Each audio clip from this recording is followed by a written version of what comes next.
Pemirsa, kasus COVID-19 di Kota Semarang saat ini kembali naik setelah melandai beberapa pekan terakhir.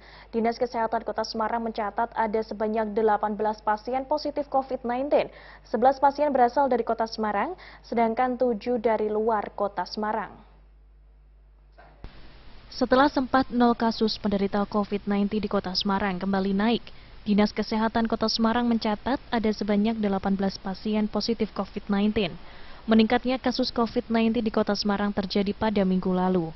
Wali Kota Semarang Hendrar Prihadi mengatakan, kasus ini didapat dari hasil tracking di salah satu perkantoran yang berada di pelabuhan. Kepala Dinas Kesehatan Kota Semarang Abdul Hakam mengatakan, dari 18 pasien positif COVID-19, 2 dirawat di rumah sakit, 14 di rumah dinas wali kota, dan 2 menjalani isolasi mandiri.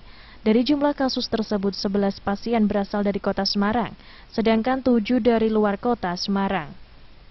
Minggu yang lalu, kasus ini bermula dari sebuah perkantoran. Ada 5 orang yang perkantoran di daerah pelabuhan, kemudian dari 5 orang ini di-tracing ke keluarga-keluarganya. Dan kemudian muncullah angka yang cukup tinggi, 18, 7 luar kota, 11 warga Semarang. Ini merupakan bagian tracing dari salah satu klaster yang waktu itu ada di perkantoran. Abdul Hakam belum bisa memastikan kemungkinan varian Omikron yang diderita para pasien yang sudah menjalani isolasi tersebut. Tes akan dilakukan untuk mengetahui kemungkinan adanya varian baru Omikron di Kota Semarang. Angka 18 nih ya, 18, 11 dari Kota Semarang, kemudian sisanya dari luar kota. Ada satu yang dari Spanyol, tapi sebetulnya sudah 2 minggu posisi karantina di Wisma Atlet 14 hari.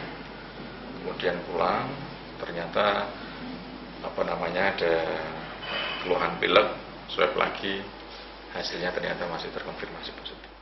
Untuk mengantisipasi agar COVID-19 tidak menyebar, Dinas Kesehatan Kota Semarang terus melakukan random sampling di beberapa lokasi yang rawan penyebaran COVID-19, seperti di pasar, mal, perkantoran, sekolahan, dan tempat umum lainnya. Pihaknya juga menghimbau masyarakat tidak panik dengan munculnya kasus baru COVID-19 dan tetap waspada terapkan prokes ketat. Hendy Nugroho, Valentania, Semarang TV.